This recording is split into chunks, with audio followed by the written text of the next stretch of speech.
இன்றைக்கி நம்ம பார்க்க போகிற ரெசிபி வெத்தலை சூப்பு. கோழி வெத்தலை சூப்பு எப்படி செய்யலான்னு பார்க்கலாம். ரொம்ப ஆரோக்கியமாகவும் ரொம்ப சூப்பராகவும் இருக்கும். தலதோஷம், தலைவலி, ரன்னிங் நோஸ் இந்த மாதிரிலாம் இருக்கும். நீர் அதிகம் கெட்டிருக்கும் போது, சளி எக்கச்சக்கமாக இருக்கும்போது இந்த மாதிரி அடிக்கடி எடுத்துக்கலாம். அக்கா எனக்கு சொல்லி தந்த ரெசிபி. சளி அடிக்கடி பிடிக்கும் போது இந்த மாதிரி எடுத்துக்கலாம். மழை காலத்தில் எடுத்துடலாம். கண்டிப்பாக ட்ரை பண்ணி பாருங்கள், நல்ல ஒர்க் அவுட் ஆகும்.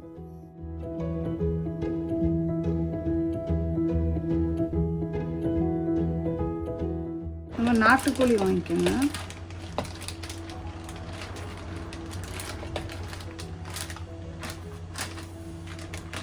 கமாங் சிக்கன் வாங்கிக்கணும்.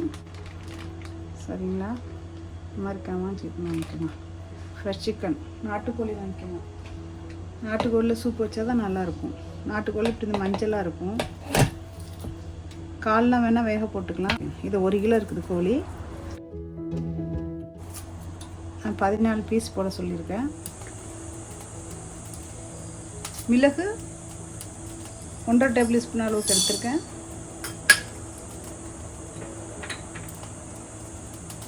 ஜீரகம் 1 டேபிள் ஸ்பூன்.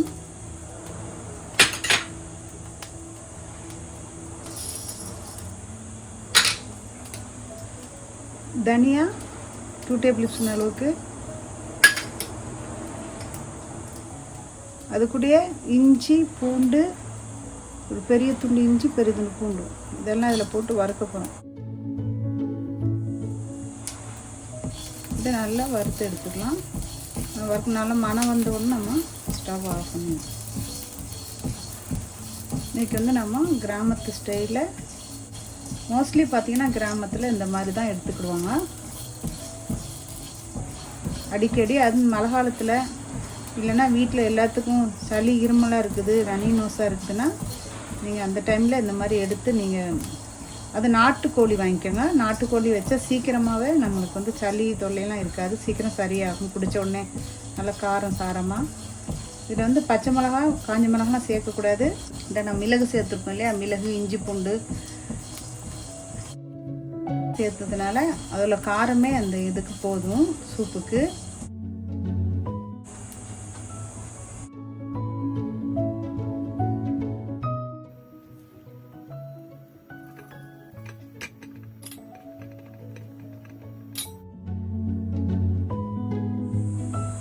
நல்லா கூல் ஆகிட்டு இதை நான் அரைச்சி விட்டுறேன்.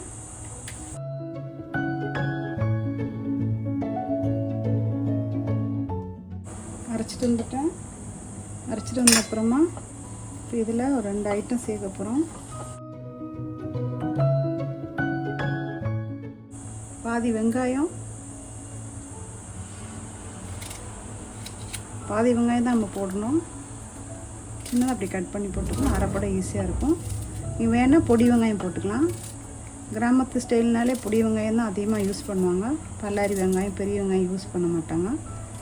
எங்களுக்கு கிடைக்க மாட்டேங்குதுங்க அவ்வளோவா, அதனால யூஸ் பண்ணுவோம். அதே மாதிரி பாதி தக்காளி போட்டுக்கோங்க. நம்ம தக்காளி சேர்க்கும் போது கொஞ்சம் சூப்பு மதனமாக இருக்கும், நல்ல டேஸ்ட்டு கொடுக்கும், சாப்பிட்றது ரொம்ப இன்ட்ரெஸ்டிங்காகவும் இருக்கும். ஓகே, நான் ஒரு 5 வெத்தலை எடுத்து வந்திருக்கேன். நம்ம வீட்டில் வளருது இந்த செடி, வெத்தலை செடி. இந்த வெத்தலையும் நீங்கள் மெயினாக நல்லா அலசிட்டு காம்பை மட்டும் எடுத்துடணும். காம்பை மட்டும் இப்படி பிச்சு எடுத்துட்டிங்கன்னா, காம்பை பிச்சு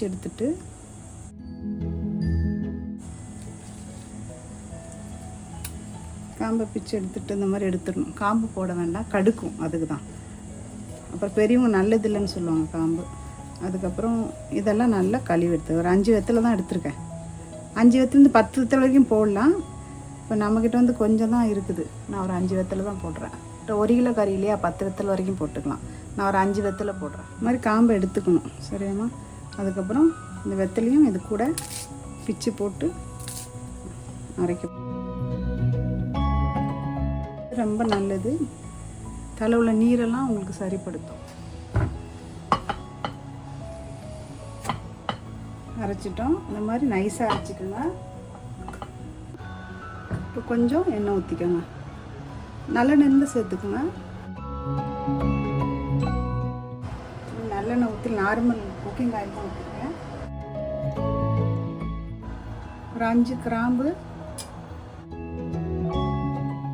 நல்லா சூடு. ஒரு சின்ன துண்டு பட்டை,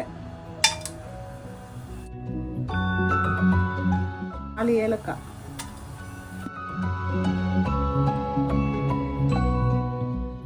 மஞ்சத்தூள் போட்டு நல்லா கழுவி எடுத்திருக்கேன். கண்டிப்பாக மஞ்சத்தூள் போட்டு கழுவிக்குங்க, நல்லது, நாட்டுக்கோழி இல்லையா.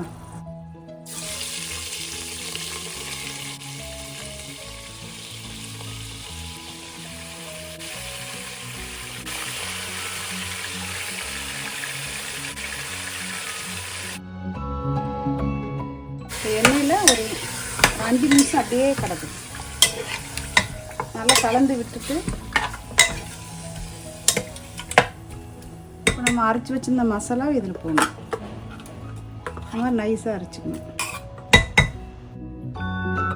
இதில் வெத்தலை சேர்த்துருக்கோம். யாருக்குமே தெரியாது, நீங்கள் சொன்னால் மட்டும்தான் வெத்தலை சேர்த்துருக்கோம் தெரியும். இப்போ இதில் தேவையான அளவு உப்பு போட்டு, ஒரு டீஸ்பூன் அளவுக்கு உப்பு போட்டிருக்கேன். உங்களுக்கு டேஸ்ட்டுக்கு ஏற்ற மாதிரி செய்யணும். இதை நம்ம நல்லா கலந்து விட்டுக்கணும். இந்த மசாலா ஒரு 5 நிமிஷம் அப்படியே இருக்கட்டும். ஒரு 5 நிமிஷம் இதில்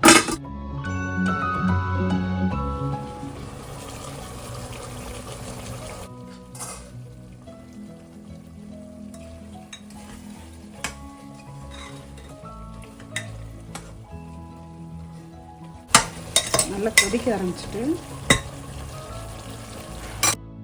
நம்மள தாராளமாக மல்லி இலை கட் பண்ணி வச்சுருக்கேன் குட்டி குட்டியாக.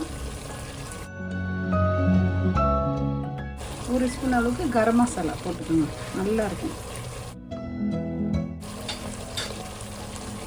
சூப்புனா கண்டிப்பாக மஞ்சத்தூள் இருக்கணும். இப்போ பெப்பர் சேர்த்துக்கும் போது மஞ்சத்தூள் சேர்த்துக்கிட்டா எதிர்ப்பு சக்தி ஜாஸ்தியாகும். அதுக்கப்புறம் 1 டீஸ்பூன் அளவுக்கு மஞ்சத்தூள். அவங்களாம் அந்த கிராமத்து சைடில் மஞ்சள் துண்டு வச்சு அம்மியில் அரைப்பாங்க. மஞ்சள் துண்டு வச்சு நம்ம மிக்ஸில் அரைச்சி மிக்ஸி உடச்சி போயிடும். அதனால் ஜாரை கழுவி 1 கிளாஸ் தண்ணி வச்சுருக்கேன். சூப்புனால இன்னும் கொஞ்சம் தண்ணி ஊற்றிடலாம்.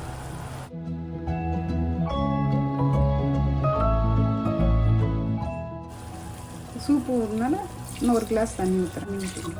கறி வேகம் இல்லையா, சூப்புனால தண்ணி போல தான் இருக்கும். அப்புறம் 3 விசிலுக்கு 4 விசில் வரைக்கும் போட்டு ஆஃப் பண்ணிடணும். நல்ல கறியோட சாரெல்லாம் இறங்கி சூப் ரெடி ஆயிரும். அதுக்கு முன்னாடி டேஸ்ட் பண்ணி பார்த்துக்குங்க, உப்புலாம் கரெக்டாக இருக்கான்னு. நல்லா இருக்குது.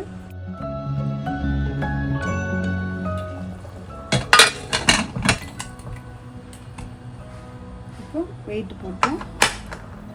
ஆக்கின்ஸ் குக்கர்னால சீக்கிரம் ஆயிரும். 3லேருந்து 4 விசில் போட்டு ஆஃப் பண்ணிக்கலாம். ஏண்டா நாட்டுக்கோழினால கொஞ்சம் வேக வச்சு தான் கண்டிப்பாக சாப்பிடணும்.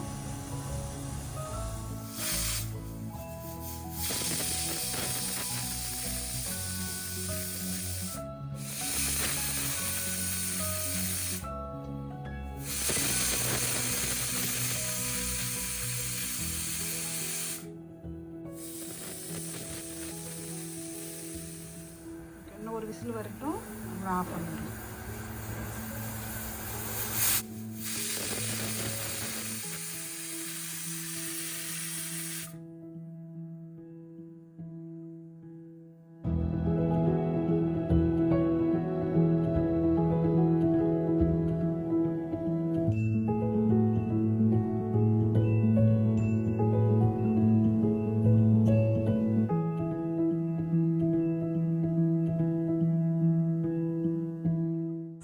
எலுமிச்சப்பழம் ஒரு சின்ன பழத்துக்கு புழிஞ்சு வச்சுருக்கேன். 2 ஸ்பூன் இருக்கும்.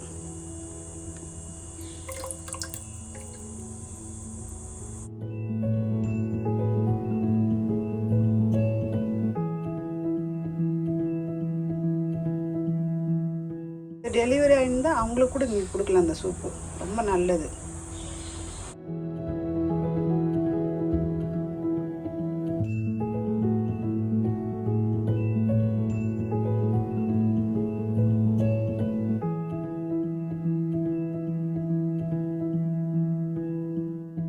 ப்ரெட் எடுத்துக்கலாம், இது கூட வச்சு சாப்பிட்லாம், ரைஸ் கூடயும் வச்சு சாப்பிட்லாம். ரைஸ், இட்லி, தோசை, சப்பாத்தி, இடியப்பம் சும்மாவும் நீங்கள் அப்படியே எடுத்துக்கலாம். ரொம்ப இருமல் சளியாக இருக்குன்னா நீங்கள் அந்த மாதிரி அப்படியே குடிக்கலாம், நல்ல க்யூர் ஆகும். கண்டிப்பாக ட்ரை பண்ணுங்கள். இன்றைக்கி நாங்கள் வந்து ப்ரெட் வச்சு சாப்பிட போகிறோம். இந்த வீடியோ நீங்கள் பார்த்துருக்கீங்க, கண்டிப்பாக நீங்கள் ட்ரை பண்ணுங்கன்னு நினைக்கிறேன். இந்த வீடியோ பிடிச்சிருந்தா ப்ளீஸ் லைக், சப்ஸ்கிரைப். மீண்டும் நல்ல வீடியோவில் சந்திப்போம். தேங்க்ஸ் ஃபார் வாட்சிங் ஃப்ரெண்ட்ஸ்.